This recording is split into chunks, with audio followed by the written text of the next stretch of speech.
Hello, Dr. Ray. How are you? I'm very fine. How are you? I'm doing very okay. Clearly, you are right on time. Yes, sir. How's been your day? No, my day has been good. Is it as cold there as it is here? Of course. Really? All right. We are really freezing. Really, really frozen here. Yeah, You've yeah. had a good day, I believe. Yes, I have. You have? I've been looking forward to this today. Okay. Yeah. And with your permission, we can start, right? Yes, we can start. Okay. As is traditional, I'll first invite you to make a few remarks about ABYA and what our mission is about. Just about under 2 to 3 minutes. If you can start with that. Okay. Let me take this opportunity to welcome all our viewers. Uh, my name is Paul Makolaka. I'm a co-founder and executive director of ABYA. Now, ABYA is an initiative that is out to promote blockchain, crypto, and Web3 literacy and adoption within African university students. And the reason why we chose on students is because students, they can learn a new technology in the shortest time possible. Students, they're at a very vintage point in the institutions where they're learning. So that means that they have access to infrastructure like internet and other learning infrastructures. And so we are going to use them as our goodwill ambassadors to spread the good news about blockchain, Web3, and as well as cryptocurrency. So you're most welcome, and I hope that we are going to have a good time together. Thank you. Back to you, Dr. Julian. Thanks a lot, Paul. I am your host. My name's Julian Rowe, Dr. Julian Rowe. I am the Director of Strategy and Quality Assurance at Africa Blockchain Youth Ambassadors, otherwise also known as ABYA. I consider myself a scholar practitioner, really delights in bridging the gap between theory and practice. I'm a graduate of University of Liverpool and a big fan of conversations, intense conversations. I'm a big enthusiast of blockchains, and I'm also the Chief Executive Officer of Schedules Business and Management Consulting. It's an outfit that intervenes on workplace based problems. Ladies and gentlemen, we invite you for this session of our discussions. The subject under review being a continuation of crypto economics and cryptocurrency under the umbrella or the purview of blockchain. You are invited to make comments. You are invited to post or shoot your questions on the board provided. I believe it should be on the right side of your screen. Those questions will be collated and pushed down to our guest today for responses. But before we begin, I would love to read. I would love to read the bio of our guest today. In his role as senior researcher and executive officer with Blockchain and Climate Institute (BCI), Paul has played a leading role in researching the deployment of emerging technologies for climate and sustainability actions. Paul is a strong advocate for the use of blockchain technology to drive positive environmental and social change, and he has played a pivotal role in helping to realize BCI's mission to accelerate the transition to a low carbon, equitable, and resilient future. Paul is a well rounded professional with experience in a variety of industries, from banking and financial services to web applications development, business consulting, research, and writing. He has worked for companies such as Barclays, Wyndham Investment Services Limited, and Genghis Capital. He has also worked with FCG Kenya, Spontrack Consultants, iPaid Africa, and Institute of Security Studies South Africa in the areas of consulting, and training work in Kenya, Uganda, South Sudan, Seychelles, and Rwanda. In addition to his professional experience, Paul also holds an MSc degree in financial engineering. As a result, he is uniquely placed to provide insight and perspectives on a wide range of topics. That is quite a power, Paul. Very powerful, Thank you, Dr. Julian. and we're delighted to have you here with us today. I So before we appreciate. start, thank you very much. Before I start, I know earlier you made a few remarks about ABYA, the organization. I'll also now give you a few more Yes. minutes, 2 or 3, to speak briefly about Paul Makalaka, the executive director.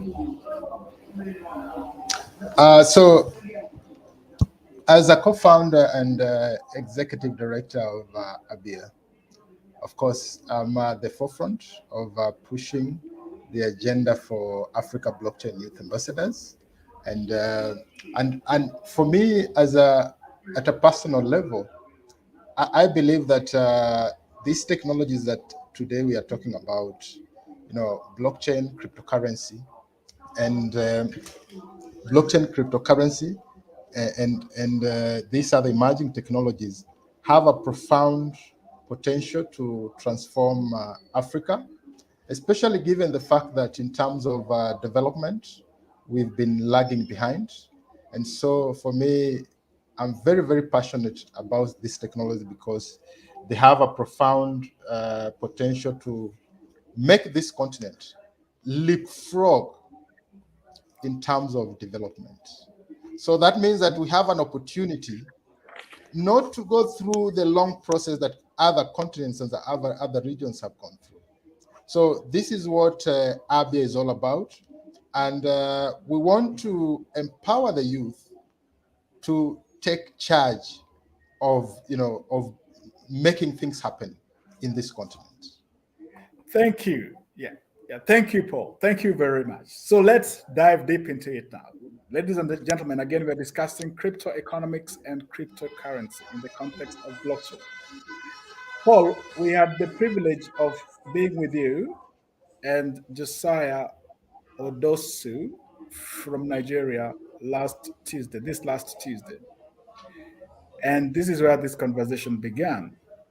As a way of a recap, and very briefly, bring us bring us up to speed on what we said crypto economics and cryptocurrency is. Now, uh, crypto economics, to begin with, is a term that has borrowed a lot of concepts from other disciplines. So, for example, let me start by saying that crypto economics is a combination of, is a compound word from economics and cryptography. Yeah. So when you talk of, in terms of the meaning of the concept, it's basically a way of incentivizing participants within a decentralized network towards a specific end goal or a common end goal. So what that means, and I was very specific in that I say the decentralized network, because when you talk of crypto economics, you are not just referring to any other network. It has to be decentralized. Yeah. So it's basically a way of, coordination of economic activities through incentives to different players within the decentralized network. So that is what crypto economics is. Now, when you talk of cryptocurrency is basically a virtual or digital currency that that runs on a decentralized network. Yeah, and what that means is that, for example, depending on which jurisdiction you're coming from, there are some that would be careful not to use the term currency, because if we use the term currency, then it means we can use it as a medium of exchange. In other jurisdiction, they use the term asset, which now that would mean that it is convertible in terms of value. You Okay. can convert it into fiat currency.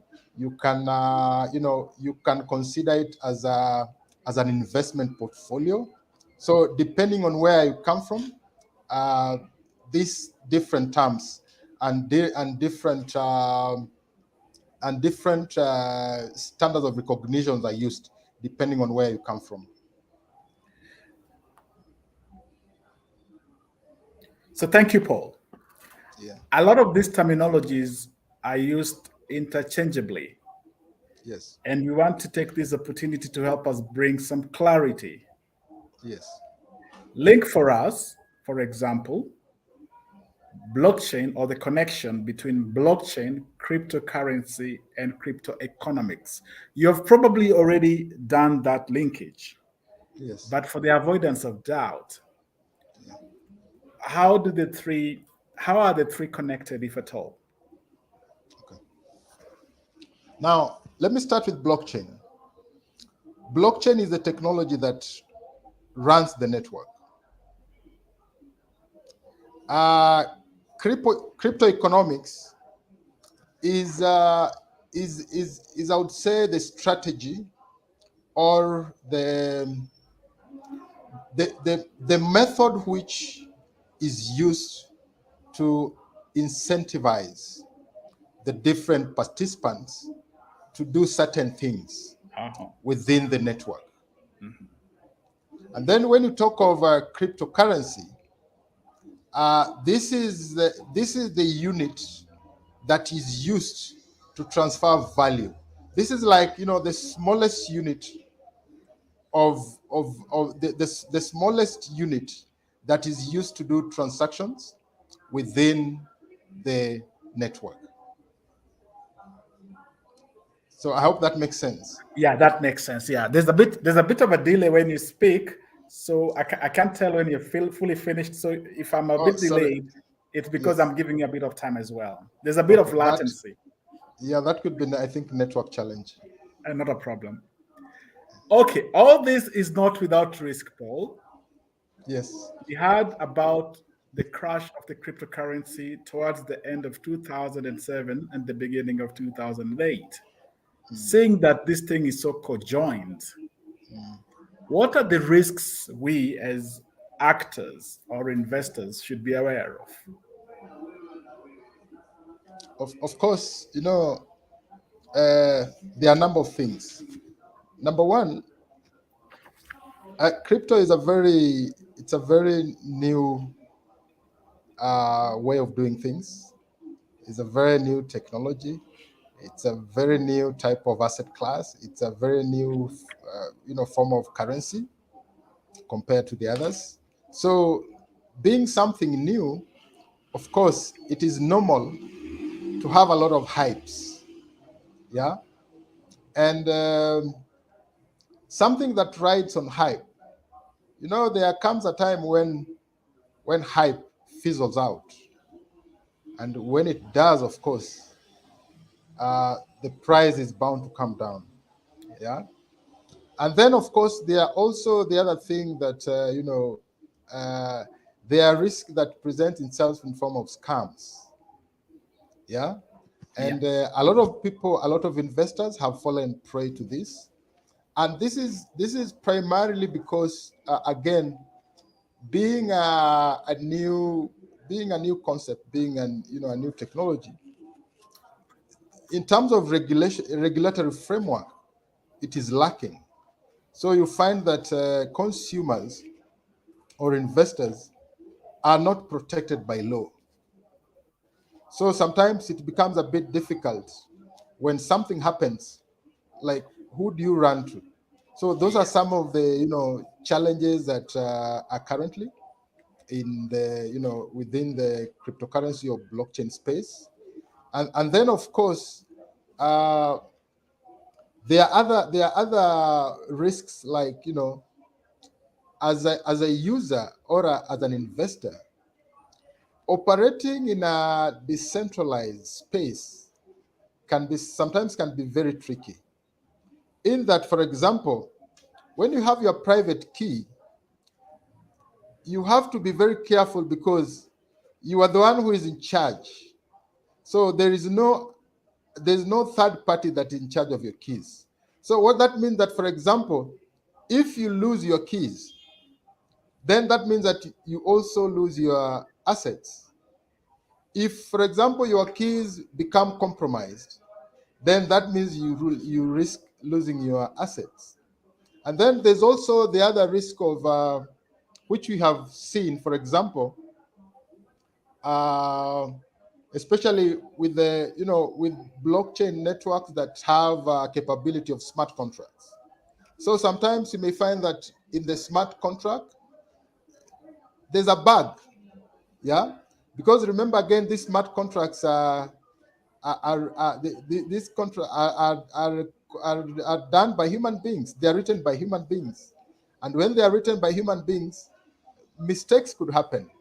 So sometimes when smarter people realize that there are loopholes in these contracts, then they can also take advantage and siphon assets from these smart contracts. So those are some of the major risks that I could think of at this point in time. That paints a very scary picture. That paints a very, very scary picture, which then brings me to my next question. How do we as investors, traders, or other actors insulate ourselves from these risks? You've talked about the lack of a central agency where you can run to for Yeah, support, for policing. How do we yeah. protect ourselves? Now, there are a number of things that, of course, users and investors can do just to make sure that they avoid some of these risks. Number one, of course, is to educate yourself. As an investor, if you want to get into this space, you have to educate yourself. And there's a common term that we normally use, that do your own research. And just before I continue, let me put a disclaimer. What I'm saying does not constitute an investment advice. I hope that is clear. This is not an It is investment clear. advice. Thank you. Thank you. Yeah, you Yes, can proceed now. Yeah. yes. So, and when you are doing your own research, there are a number of things that you can do, and these are things that have always even applied in the traditional finance. Like, for example, if I want to invest in a stock in the traditional world, one of the things that, of course, I have to look at, what product or service does this organization trade in? Is this product is it going to attract enough demand, not just now but even in the foreseeable future? Is this company going to continue to be in business in the foreseeable future? And, for example, what are their competitors doing? Is there a possibility that in the near future their competitors could put them out of business? So we do the same kind of analysis when it comes to cryptocurrency. So, for example, you'd look at what is the purpose for this for this currency? Does it have a utility value? Yeah. Does it uh, look at some of the things about their communities? What does it community look like? Is it, are they excited about this project? Do you think that they'll continue to support this project? What are they saying? What are they talking about? And some of these things will be able to give you pointers in terms of whether you should invest in a project or not. And then, of course, one of the things that you can also do is to read the white papers, because all these projects normally they have a white paper, and a white paper will be able to to state clearly what they are all about, what what their roadmap is like. Yeah. So if you're able to look at these things, I think they'll be able to help you in terms of whether you should invest or not. And then, of course, the other thing also is to play before you pay. And what I mean by this is, like, for example, instead of investing $1,000 at once, I could start with 50, do it in bits, spread them, so that even if something was to happen, you don't lose all your assets at once. So by so doing, you spread your risks. And then, of course, the other thing is to always diversify your portfolio. Yeah. And what I mean by diversifying your portfolio is that, for example, there are those projects that we know are very solid in terms of the fundamentals. Like, for example, we have Bitcoin, Ethereum. These are very, very solid networks. Yeah. So depending on what your risk profile is or your strategy, you could find a way of saying that, for example, 30% of my investment or 40%, I'm going to put in maybe top 3 solid blockchain networks globally, and then probably another, let's say, 30 or 40%, I could put in, networks that are not necessarily solid, but they are very promising in terms of the other parameters, in that they provide a utility value, they have a very robust community, and other metrics. And then, of course, the other thing that I would advise investors to do is to stick to your strategy. Now, for example, when you decide that, for example, this is how I'm going to spread my investment, stick to that. Don't be fooled by hypes, because tomorrow you may see something in the news, yeah, and then now you decide, because I had something in the news, let me change my strategy because of that. And then, of course, the other thing is, there are these what we call influencers. Yeah, influencers, they'll say something in the social media specifically to drive up hype, so that people can buy certain coins or tokens. Yeah, and then only a few days later, they dump what they were holding in the market, and that brings the price down. So we need to be very careful, because this could be people maybe who are paid by the whales. Whales are people who hold some very substantial amount of coins or tokens within a network. So I think that if we can do those few things that I've mentioned, then we should be very safe. Before we go to our sponsors, Paul, before we Yeah. get a message from our sponsors, ladies and gentlemen, we are discussing crypto economics and cryptocurrency. Paul, Yes. all this is very complicated.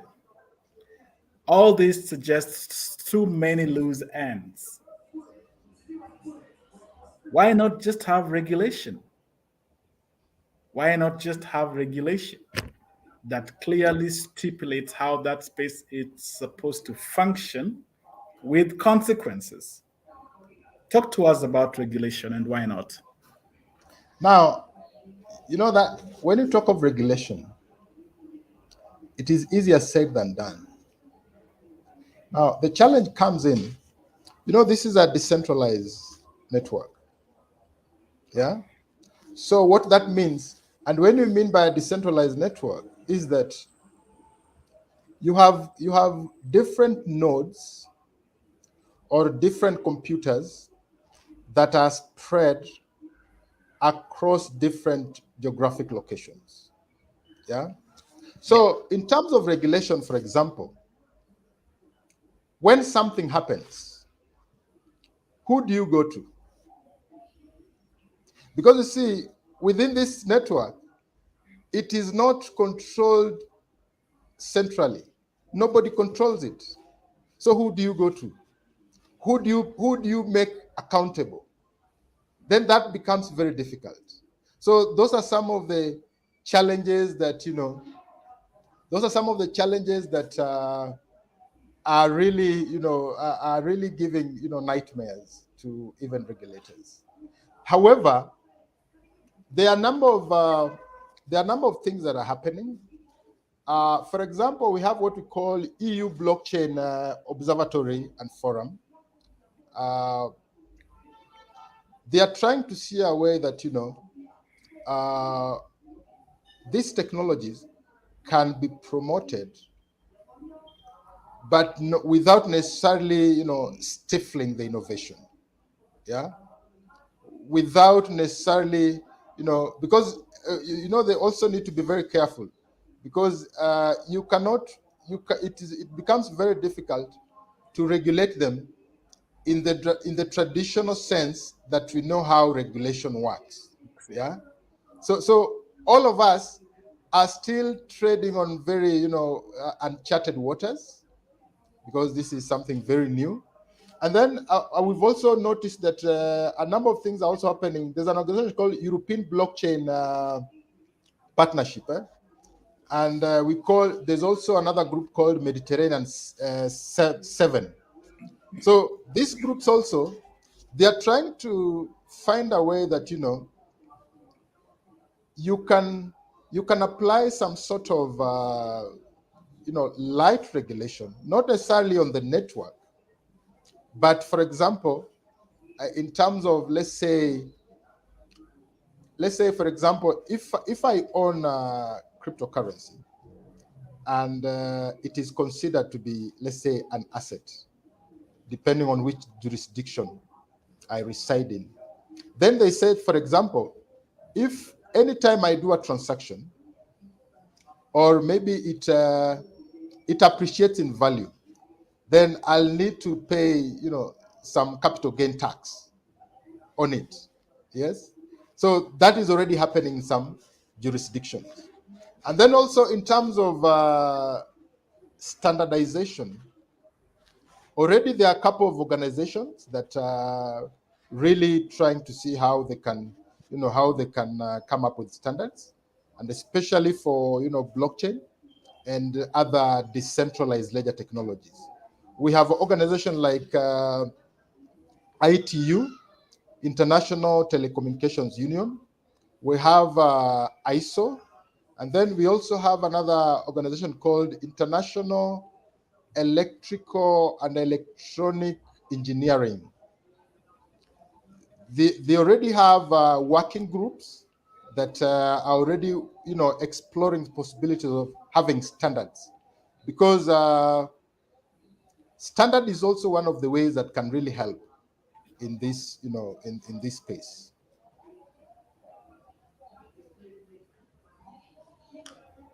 So I Thank you, hope that, Paul. yes.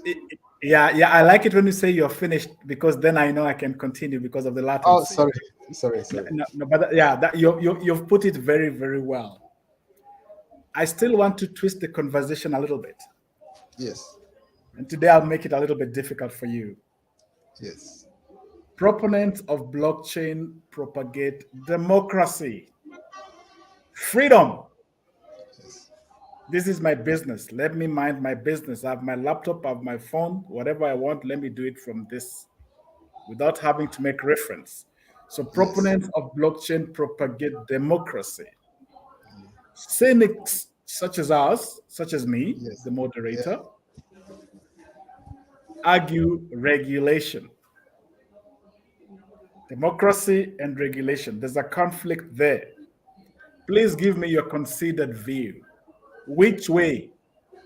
Crypto economics. Which way? now let me put it this way. you know it has been said that freedom is good, yes, but of course it has to come with responsibilities. Yeah. You cannot have freedom without responsibilities, because you see, again, with blockchain and being a very nascent technology, um, it may come with some other consequences that even as of now have not yet been envisioned. Yeah. Yeah. And that's why I said, that's why I insist that as much as we want that freedom, we have to take responsibility for that freedom. That is I'm done. Thank you. So, democracy in your mind and in your argument should go tandem to regulation. Yes. You cannot have democracy in a vacuum. I think that's what I hear you say. Yes, you cannot. Because there And would be, yeah, just to add on that, yeah, is that when you talk of regulation, yeah. I think it is high time we became very innovative, because you cannot bring regulation in blockchain in the traditional sense. Uh-huh. It has to be regulation in a very innovative, and Exactly. yeah, Okay. it cannot be the same type of regulation that we have in the Okay. traditional one. Okay. Okay. Okay. Yeah. That's very helpful.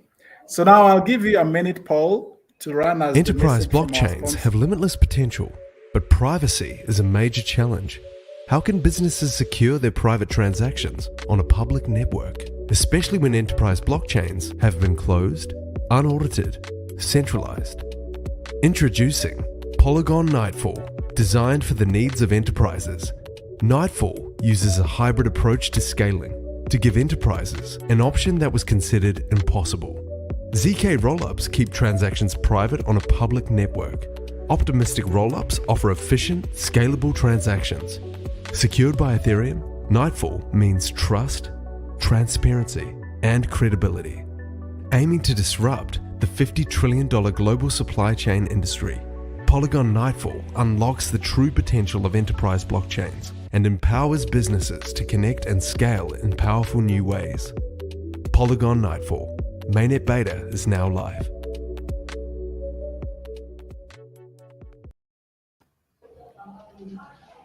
And you can make a few remarks, Paul, on that. Yeah, that is Polygon. Now, Polygon is one of the scaling blockchain on top of Ethereum.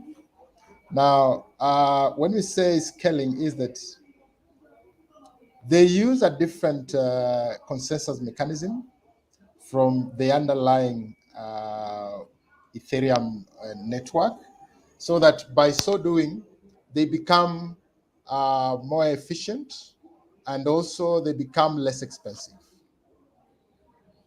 And Polygon is one of the first organizations that believe in what we are doing, and they are really supporting what we are doing.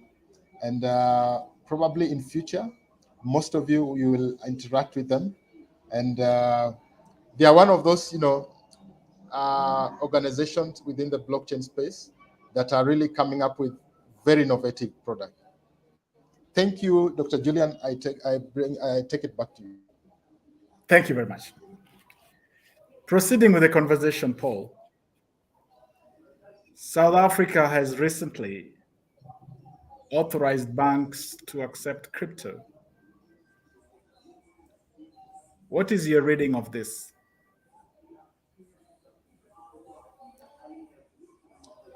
Now, for me, it's very simple. A few years ago, when fintechs came, regulators fought them, bankers fought them, governments fought them, until they realized that, look, this is not a winning battle. So if you can't beat them, what do? You join them. And I foresee that is the same thing that is going to happen with the blockchain and cryptocurrency and Web3.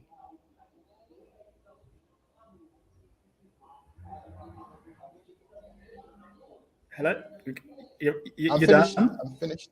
Yes, I'm done. You're finished. Okay. Again, I'm Yes. just looking for your intelligent guess on this. What is it you think the South African agencies have seen that maybe the rest of Africa has not seen to allow this very fundamental change in their financial systems? Because you see, what happened is that, for example, they realized that within their population, and I'll take you back. Africa is one of those regions that, in terms of cryptocurrency adoption, is really quite high. And so they realized that, a very, very good proportion of their population are already involved in crypto.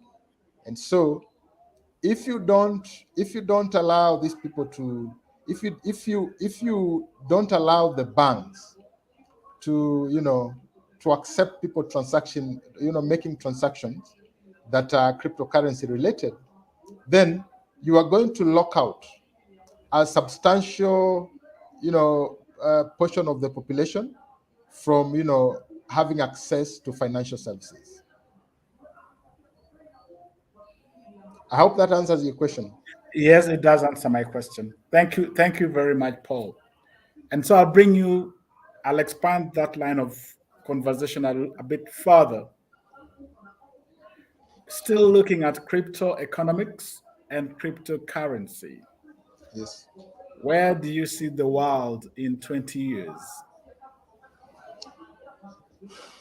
Well, that is a very, it's a very interesting question, uh, because on Tuesday I just said that, for me, I see that, in the next couple of years we'll start seeing, that rapid, that exponential growth stage for crypto. And the reason why I'm saying that is that, for example, in terms of the currency, that has already been proven.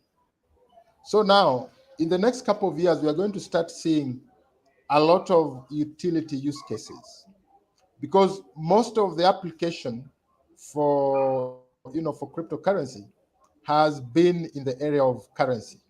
Yeah. And my prediction is that in the next couple of years, we are going now to start seeing a lot of utility use cases, and we are going to see a lot of, application in the area of Yeah. DeFi. For example, last year, we've seen how, NFTs have picked up. Yeah. And just yes, no, the day before yesterday, a friend of mine who is actually, he'll be a speaker on this platform in a few weeks to come. They just launched um a carbon marketplace, whereby, and it's based on, it's decentralized. Actually, it's the first decentralized carbon marketplace. Yeah. So what that means, and you see, especially in the area of climate change, a platform like that is very, very profound. And what we see that, that is going to have, it is going to attract a lot of interest, uh, you know, both investors and people engaging in, in the carbon market, space. Yeah. So now those are some of the kind of utility use cases that I'm foreseeing, and that is just the beginning. So when more of this starts to come, then people will now move away from the hype. Yeah. And they'll start to see, the real benefits of blockchain, the real benefits of, cryptocurrency. When now you start, when we start having things like community inclusion currencies, whereby, communities can have their own currencies, they can have their own tokens, they can do, barter trade amongst themselves. When you start seeing more of that, then this is going to peak, and we are going to start experiencing that exponential growth stage. Back to you, Dr. Gillian. Thank you so much, Paul. So I'll bring you closer home, Yes. Kenya. Paint for us a picture on matters crypto economics and cryptocurrency. Now I'm back to Kenya. I'm very interested in knowing, for example, is there policy in government to drive this new phenomenon? Do you have an agency out there that is helping support the spread of this message outside ABYA, of course? From a place of regulation, has any conversation begun in terms of using crypto as a media of exchange, store of value, or as an asset? What's the uptake like? So I want you to paint for us a picture on how the Kenyan situation looks like with regard to crypto economics and cryptocurrency. Now, in terms of cryptocurrency, remember that Kenya as a country has been a leader in many fronts. And especially when it comes to innovation and technology, I think Kenya has led the way in a number of ways, and we see that this is going to be the same. This is it's not going to be any different when it comes to cryptocurrency. In fact, Kenya is among the top 5 countries that have very high adoption of cryptocurrency, use of cryptocurrency, peer-to-peer trading. So Kenya is doing quite well compared to other countries in Africa. Yeah. And then also, considering that, for example, just last month, but one, I think was the deadline when central bank, had asked for public participation to comment in terms of for the possibility of central bank exploring to implement a central bank digital currency. So that should tell you something, that they already know what is happening. They know the direction that things are going to take in the near future. So what they are saying is that we don't want to be caught unawares, because if we don't do anything, then we'll be overtaken by events. So that is exactly what they're doing. So I see a lot of and I'm very keen to see what kind of model Central Bank of Kenya uses to implement its central bank digital currency. So I'm very, very keen to watch on what happens. But these are good signs, And by the way, if you have noticed, is that a few years ago, the kind of their body language and even the way they were talking about crypto and blockchain was very different from how they are talking now with their language now. Some time back they used to say that don't deal in cryptocurrency, don't do this. But now they have changed the tune. They're like, no, use it, but at your own risk. That this asset can be risky. so that should tell you something. Yeah, that should tell you something. Yeah. When you say that, I'm actually amused because I remember that conversation earlier, 3 years ago. Central Bank was very hesitant to endorse crypto as an alternative, ecosystem to financial whatever financial activity in the country. And the governor, and I'm saying this with tremendous respect, if I recall, he was not a big enthusiast of it. But I want to agree with you that in the recent past, we are seeing a change of tune. Yes. Which forces some of us who are laggards to accept that something phenomenal is coming, something phenomenal is changing here. And for me, that was quite a breath of fresh air. It has emboldened me to be an advocate of blockchain and crypto. Would you have any inside information on what could have changed the tone? Would you know anything that we don't know? No, or we can only speculate at this point?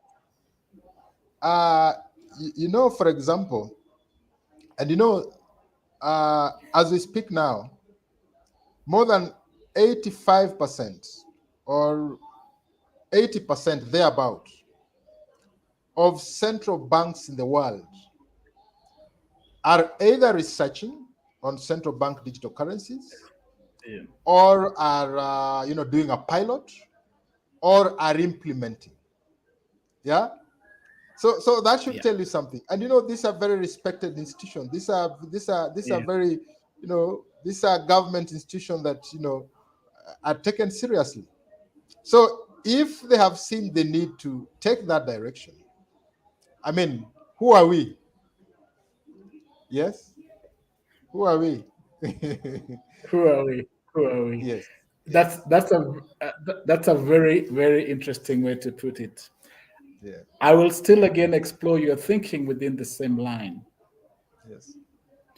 Do you envision a future where cryptocurrency replaces the current monetary system,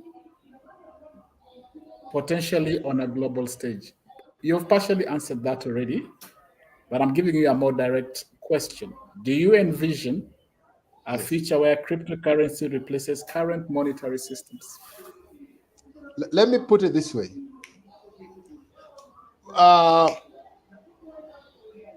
let me make another disclaimer. Yeah. I am not a cryptocurrency maximalist. To mean that, for example, I don't foresee a situation whereby, all of a sudden, cryptocurrency will take over, replace, the traditional financial system, and so that everything will be on crypto, and then we all sing kumbaya and we're all happy. Yeah. That will not happen. Yeah.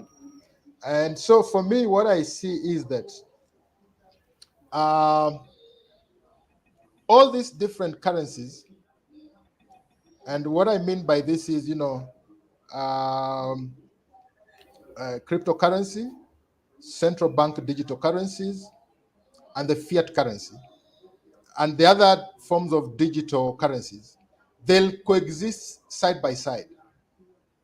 Yeah.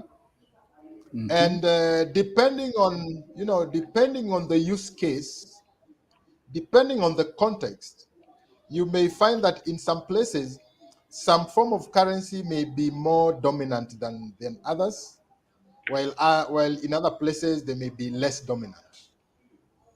So that's the way I see it.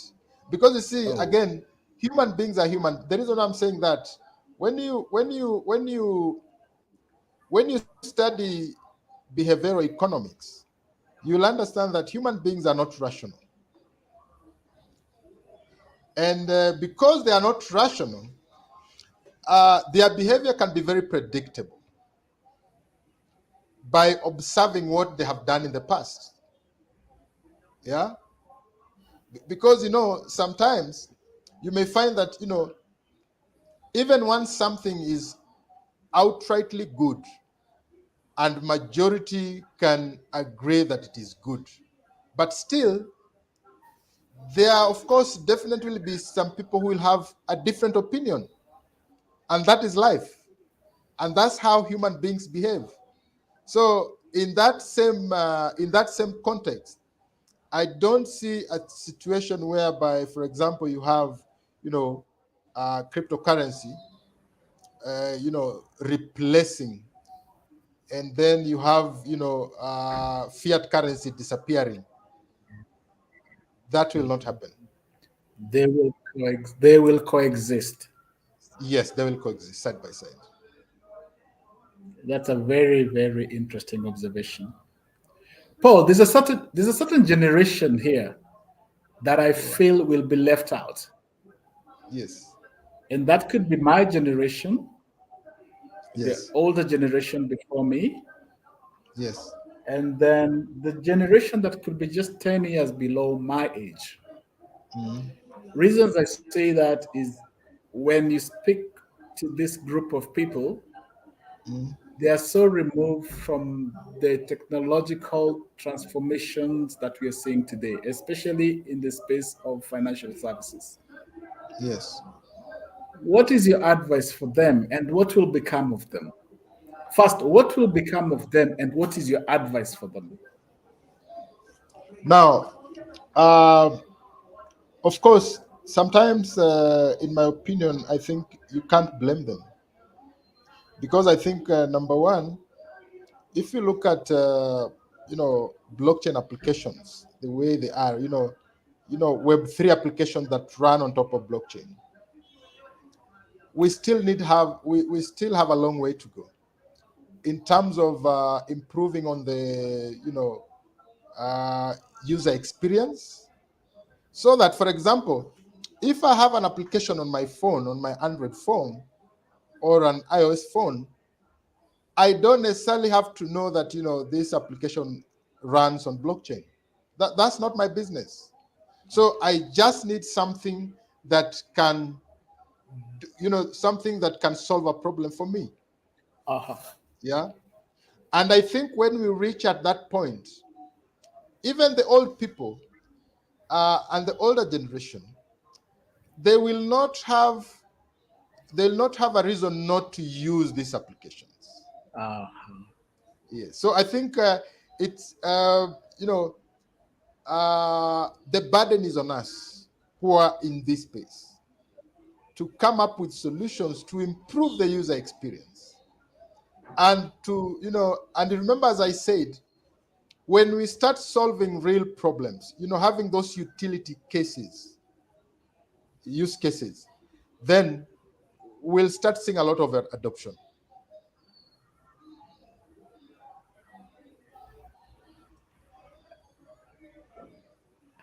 That was a Back to very Dr. good Julian. response. Yeah, thank you. That was a very good response to that question. Very, very good response. In closing, as we're approaching our closing, advise our young people listening to you today. We are going to a world of crypto economics and cryptocurrency. You have already addressed my generation. Now, please address the younger generation that's listening to you today. What should they take away? Now, for the young people, this is a golden opportunity. And such opportunities don't come every day. As I said earlier, blockchain technology has the potential to make this continent leapfrog in terms of development. Now, for many years, the youth have been, crying out there that, there are no jobs, there are no opportunities. They are waiting for, they have put their trust on the politicians. The politicians have not delivered. That's that kind of thing. But this is a technology that, for example, it removes a lot of entries to barriers, so that whether you have capital or not, you can get into this space and be able to do something. Yeah. Yeah. This is what you'd call a transformative technology, and we can only compare it to technologies like internet. Yeah. So the young people are at a juncture whereby they are presented with an opportunity that have the potential to, to transform their lives. Yeah. Have a technology that has the potential to, provide for them opportunities that they have never even envisioned before. So it's up to the young people. And and that is why, by the way, ABYA is here to help them be able to see it, to see those opportunities, to explore those opportunities. Back to you, Dr. Julian. Thank you again, Paul, for being very articulate and answering that question so ably. My last question for you this evening, in what I would consider to be a very, very interesting conversation. You've addressed yourselves to the young people. You've told them it's an opportunity they need to seize. Continuous learning will be a requirement for them so that they can keep abreast of the developments. Yeah. What kind of resources can you direct them to as we close? Now, very quickly before I answer that, I've seen on our chat there are two questions that I'd just like to respond to very quickly. Oh, they're there. Okay. Oh, yeah, I've seen Yes, them. Oh, yeah. Oh, yeah. Oh, yeah. yes, Please. I had not yes, seen that. Yeah. Okay. yes. Frederick Wamai asked, for example, when you say that communities will have their own tokens, does this mean that cryptocurrency allows for people to have their own form of money? 100% yes. So you know, that is the power of blockchain. With cryptocurrency, communities can actually, create their own currency and be able to use it as a medium of exchange. And with that comes a lot of benefits. In that, for example, you see, with a community inclusion currency, is that because it is not connected to the global economy, then it becomes it becomes resilient in terms of it does not experience a lot of shocks. Yeah, because you see, with the global economy being interconnected, some of the disadvantages with that is that, for example, when something major happens in another part of the world, then that has a direct impact on your local currency. Yeah, like for example, we just seen what happened with when we started having the war in Ukraine. It has had a lot of ramifications globally. So having your own currency, it's like you are shielded from these global shocks, and that can have you know uh, a number of use cases. For example, a community can say that, for example, if let's say you as an individual, if let's say you do something that promotes the environment, if for example you do something that promotes public good, then you get rewarded. Such kind of things can actually even help to help, you can help to increase cohesion within the society, people to do good things. Yeah. So that has a lot of positive impact that it can have. And then the other person was Akinola Akinola. asked. Yeah. Yes, Akinola. Can we solely say that cryptocurrency will remain some sort of assets, or it could be adopted as a digital currency to replace traditional mode of payments, perhaps in the near future? Now, what we are saying is, we have currencies within the cryptocurrency. We have coins and we have tokens. Coins are primarily used as a medium of exchange. Yeah. For example, if I want to buy something. Now, when you talk of tokens, these are basically primarily assets that are built on top of existing blockchain networks. Yeah. So what they do, for example, is that, for example, if you do something within the network, you could be rewarded with a token. Yeah. And this token, you can redeem it, or you can, and it increases in value. But tokens are not used as a medium of exchange. But in terms of coins, already we have a number of coins that are used as a medium of exchange. A good example is Bitcoin. You can go to there are parts of the world where you can go and use Bitcoin to pay for a service or a good. So yes, it's already being used as both as a medium of exchange, and it can also be used as a store of value. And then the last question is by Waiwa. Does crypto investment apply the same investment principles as traditional near cash investments? If they have any similarities, what are they? Now, same principles can be applied, especially in terms of things that I mentioned earlier, like diversifying your portfolio, doing your own research, you know, things like having a strategy and sticking to it. These are the same principles that are used in the traditional finance and have produced positive results. So I hope I've answered that, Dr. Now, in Yes, you've terms answered of that very well. Yeah, now we go yes, to resources. Yeah, as you close. yes, in terms of resources, of course, ABYA is here for all those who want to learn more about these, technologies, blockchain, crypto, and Web3. And then also, if you go to YouTube, specifically, there's something called MIT Open Courseware. For those who want content that is very, very rigorous in nature, yeah, they normally have some very, very good learning materials. MIT Open Courseware. So for those who want, those content that are very, very rigorous, then you can always find them there. Thank you so much, Dr. Julian. I Today, hope, yes.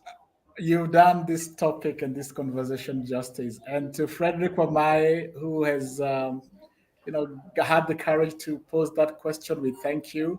Akinola Ogunyemi, we don't know where you are viewing from. We also want to thank you. And Ms. Waiwa, this is how we learn. It's a safe space. There's no wrong or right answer or wrong or right question. Just pose it. And those who are in our panel will do everything in their power to respond to you. And Paul, you've done a wonderful job responding to our questions today. Wishing the very best to ABYA and the mission that you have for it as you continue driving Africa towards this phenomenal change. From all our attendants today, Paul, unless you have something else to add, I want to say a very good thank you. And until we meet again on Tuesday. Paul, over to you. But from me, it's goodbye. Mine is just a lot of thanks to our viewers. Until we see you next time again, bye for now. Bye for now, Paul. Thank you so much. Bye-bye. Bye.